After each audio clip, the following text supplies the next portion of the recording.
শবে কদরে নাকি সকল গুনাহ মাফ করা হয়, তাহলে বান্দার হক যারা খেয়েছে এবং শিরকের গুনাহ এগুলো কিভাবে মাফ হবে? আল্লাহ তো বলেছেন হাসরের ময়দানে সবকিছুর হিসাব দিতে হবে। শবে কদরে সব গুনাহ মাফ হবে, কিন্তু বান্দার হক তো মাফ হবে না ভাই।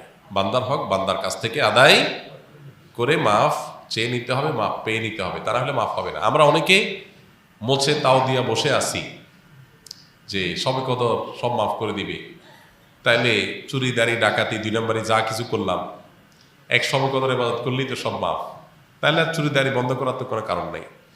দেখুন, ইসলামের সাথে অন্য সব ধর্মের এখানে একটা মৌলিক পার্থক্য। খোদ ইয়াহুদিরা, আল্লাহ কোরআনে তাদের সম্পর্কে বলেছেন, ইয়াহুদিরা বলে লাং তামাসসানান নারু ইল্লা আইয়ামাম মাদুদা, তারা বলে আমাদেরকে আগুনে জাহান্নামে কয়েকদিন থাকা লাগবে, এরপর আমরা জান্নাতে থাকবো। অল্প কয়েকদিন থাকা লাগবে, অনন্তকাল আমরা জান্নাত অটোমেটিক আমাদের গ্রান্টেড। এই জন্য তাদের অপরাধ থেকে বাঁচার কোনো গরজ নাই। খ্রিস্টানরা মনে করে ঈসা আলাইহিস সালাম তিনি শুলে চড়ে, যদিও তিনি শুলে চড়েন নাই কোরআনের বর্ণনা অনুযায়ী, তিনি আত্মাহুতি দিয়ে আত্মত্যাগ করে আমাদের সমস্ত পাপের দায় তিনি নিয়ে নিছেন। এটা কারা মনে করে? খ্রিস্টানরা। যেহেতু আমাদের সমস্ত পাপের দায় উনি নিয়ে নিছেন, অতএব আল্লাহ আমাদের আর কিছু করবে না, আমাদের পক্ষ থেকে আমাদের নবী নিয়ে নিছে সব। এই জন্য তাদেরও কোনো পাপ না করার ব্যাপারে কোনো গরজ। ইসলাম এমন এক দিন, যে দিন বারবার করে কোরআনের পাতায় পাতায় বলেছে ওয়া আল্লাহ তাজিরু ওয়াজিরাতুন বিজরা উখরা, কারোর পাপের বোঝা আর কেউ বহন করতে পারবে না, কোনো অপশন নাই। তুমি পাপ করছো, তোমাকেই পেতে হবে। এই জন্য একজন ইমানদার পাপ করলে সেটার প্রায়শ্চিত্ত করতে হবে। আপনি পাপ করবেন, অন্যের হক নষ্ট করবেন, আর শবে কদরে আপনারা মাফ করে দিবে। জি না, শবে কদরে আপনার ছোটখাটো গুনাহগুলো মাফ করে দিবে, কিন্তু আল্লাহর কাছ থেকে বান্দার হক নিয়ে মাফ পাইতে হলে তারটা তাকে ফেরত দিতে হবে, বা তার কাছে মাফ চেয়ে নিতে হবে, তারপর আল্লাহ তাআলা মাফ করবেন। অতএব এ বিষয়ে যেন আমাদের ঘাটতি না থাকে। শবে কদরে কি আসলে ভাগ্য পরিবর্তন হয়? ভাগ্য পরিবর্তন করতে কি কি আমল করা দরকার? ভাইরা আমার, লাইলাতুল কদরে মানুষের ভাগ্য লিপিবদ্ধ হয়। ভাগ্য লিপিবদ্ধ হওয়ার 4-5টা স্তর আছে, 4-5টা লেভেল আছে। বিভিন্ন লেভেলে লেভেলে মানুষের ভাগ্য নির্ধারণ হয়। মানুষের সৃষ্টির হাজার বছর আগে, 50,000 বছর আগে আল্লাহ তাআলা মানুষের তাকদীর লিখেছেন। আবার মাতৃগর্ভে থাকাকালীন সময় আরেকটা লেয়ারে লেখা হয়। এরপরে প্রত্যেক বছর লাইলাতুল কদরে আবার সেই চূড়ান্ত যেটা লেখা আছে এজমালি, ওইটা নিয়ে বিস্তারিত লেখা হয় প্রতি বছর লাইলাতুল কদরে। কোরআন কারীমে সূরা দুখানে আল্লাহ বলেছেন ইন্না আনজালনাহু ফী লাইলাতিন মুবারাকাহ ইন্না কুন্না মুনজিরিন ফীহা ইউফরাকু কুল্লু আমরিন হাকীম। আল্লাহ বলেছেন আমি এই কোরআনকে নাজিল করেছি বরকতময় রাতে। কোরআন কোন রাতে নাজিল হয়েছে? শবে বরাতে না শবে কদরে? শবে কদরে। সেই রাতে আল্লাহ বলছেন ফীহা, অর্থাৎ সেই বরকতময় রাতেই ইউফরাকু কুল্লু আমরিন হাকীম, সব গুরুত্বপূর্ণ বিষয়গুলোকে আল্লাহ তাআলা ধার্য করেন। তো এখান থেকে বোঝা যায় লাইলাতুল কদরে সব মানুষের ভাগ্য নির্ধারণ। এখন কত ভাগ্য যেন ভালো নির্ধারণ হয়, তার জন্য কি করার আছে? সবচেয়ে বড় করা হলো ঈমান এবং তাকওয়া অবলম্বন করা। আল্লাহ বলেছেন যে ওয়ালাউ আন্না আহলাল কুরআ আমানু ওয়াত্তাকাউ লাফাতাহনা আলাইহিম বারাকাতিম মিনাস সামা। কোন জনপদের মানুষ ঈমান আর তাকওয়া আনলে আল্লাহ তাআলা বলছেন আসমান থেকে বরকতের সব দুয়ারগুলো উন্মোচন করে দিবেন। আপনার ভাগ্যে ভালো কিছু লেখা হোক চাইলে আপনাকে ঈমান আমলের চর্চায় এগিয়ে যেতে হবে। আমাদের দেশে মানুষ সব রাতে মসজিদে ভিড় করে, সারা বছর নামাজ কালামের খোঁজ খবর নেই, সব রাতে মসজিদে এসে ভিড় করছে। কেন? ভাগ্যে যেন ভালো কিছু লেখা হয়। একজন চেয়ারম্যান সরকারের কাছ থেকে রিলিফ পাইছে বা জনগণকে বন্টন করার জন্য জিনিসপত্র পাইছে। তো চেয়ারম্যান সাহেবের পাতি যে সমস্ত নেতা আছে বা চেলা চামচা আছে, সহযোগী আছে, এরা ভাগ নিতে আসছে। এক চামচা নির্বাচনের আগেও ছিল না, পরেও ছিল না, ভোটের সময় ছিল না, পরেও ছিল না, কোনো কিছুতে নাই। এখন যখন সরকারি চাইলে এসে হাজির হয়ে গেছে, গমা এসে হাজির হয়ে গেছে, সে এসে ভাগ নিতে হাজির হয়ে গেছে। কি বলেন, এ পাবে ভাগে? আর যে সবসময় ছিল, ও যদি এই দিন হাজির নাও হইতে পারে, তারপর চেয়ারম্যান সাহেব তার জন্য ঠিকই রেখে দিবে যে তুমি এগুলো বন্টন করো তোমার এলাকাতে।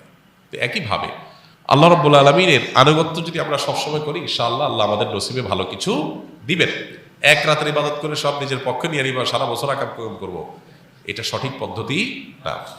দ্বিতীয়ত হলো লা ইয়ারুদ্দু তাকদীর ইল্লা দুআ। দোয়া এমন একটা হাতিয়ার যে আল্লাহ তাআলা তাকদীরের 2টা পার্ট আছে, একটা গায়রে মুবরাম, একটা মুবরাম, একটা চূড়ান্ত, একটা অচূড়ান্ত।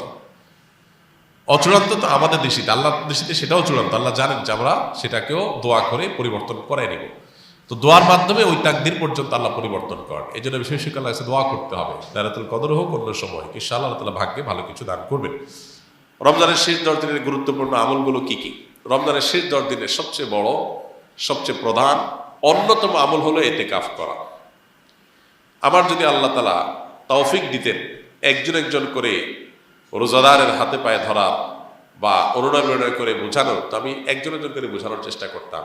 রমজানে আপনি অন্য কিছু করতে পারেন না পারেন, রমজানে ফরজ রোজাগুলো রাখেন, গুনাহ থেকে বেঁচে থাকেন, আর শেষ দশকে ইতিকাফ করেন।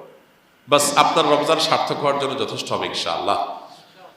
নবী করিম সাল্লাল্লাহু আলাইহি সাল্লাম রমজানের রোজা দ্বিতীয় হিজরিতে ফরজ হওয়ার পর দশম হিজরিতে তিনি মারা গেছেন। এই কয়েক বছরের মধ্যে, 8-9 বছরের মধ্যে একটা বছরও তিনি ইতিকাফ ছাড়েন নাই। রমজান আসছে আর তিনি ইতিকাফ করেন নাই, এটা কোনোদিন হয় নাই। যে আমল নবীজি সাল্লাল্লাহু আলাইহি সাল্লাম জীবনে কখনো ছাড়েন নাই, আমরা বেশিরভাগ মানুষ এখানে আছি যারা জীবনে সেটা একবার করি নাই। এর চেয়ে বড় দুর্ভাগ্য কি হতে পারে বলেন? আপনি যদি রমজানের স্বাদ পেতে চান, শেষ 10 দিন মসজিদে বসে যান ইতিকাফে, আপনি স্বাদ দেখতে পাবেন।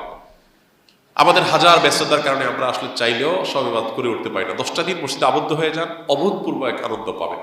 এই জন্য ভাই, রমজানের শেষ 10 দিনের সবচেয়ে বড় আমল হলো ইতিকাফ করা। দ্বিতীয়ত, শেষ 10 দিনের অন্যতম আমল হলো বেশি বেশি ইবাদতবন্দি করা। নবী সাল্লাল্লাহু আলাইহি ওয়াসাল্লাম সম্পর্কে হাদিসে আসছে, কানা ইয়াজতাহিদু ফীহি মা লা ইয়াজতাহিদু ফী গায়রি। নবীজি শেষ 10 দিন যেরকম ইবাদত করতেন, এত কষ্ট করে ইবাদত অন্য কোনো সময় তিনি করতেন না। এই জন্য শেষ দশকে সবচেয়ে বেশি ইবাদত করা দরকার। আমরা তো মার্কেটে যে সময় নষ্ট করে ফেলি, শেষ দশক সারা রাত জেগে ইবাদত করা দরকার। কানা ইদা দাখালাল আশর আহিয়া লাইলাহ ওয়া আইকাযা আহলাহ ওয়া শাদ্দা বি'জারা। নবীজি শেষ দশক শুরু হলে কোমর বেঁধে নিতেন, ফ্যামিলিকে, পরিবারের লোকদেরকে ডাকে তুলতেন এবং সারা রাত জেগে থাকতেন। এই জন্য ভাই, শেষ দশক যেন কোনোভাবে না ছুটে। আল্লাহ আমাদের তৌফিক দান করুন। শবে কদরের নামাজ কত রাকাত, নিয়ত কিভাবে করতে হয়, কি কি আমল আছে? শবে কদর বছরের সবচেয়ে শ্রেষ্ঠ রাত। এ রাতের ইবাদত খায়রুম মিন আলফি শাহর, হাজার মাসে ইবাদতের চাইতে উত্তম। তো এই জন্য এ রাত জেগে আমরা ইবাদত করার চেষ্টা করব। কিন্তু ইবাদতের নির্দিষ্ট কোনো ফরম্যাট, নির্দিষ্ট কোনো পদ্ধতি কোরআন বা হাদিস শিখায় দেয়নি যে আপনাকে নামাজ পড়তে হবে এত রাকাত, প্রথম রাকাতে অমুক সূরার সাথে তমুক সূরা এতবার পড়তে হবে, দ্বিতীয় রাকাতে অমুক সূরার সাথে অমুক সূরা এতবার পড়তে হবে, এরকম কোনো ধরা বাঁধা নিয়ম বলে দেওয়া হয় নাই।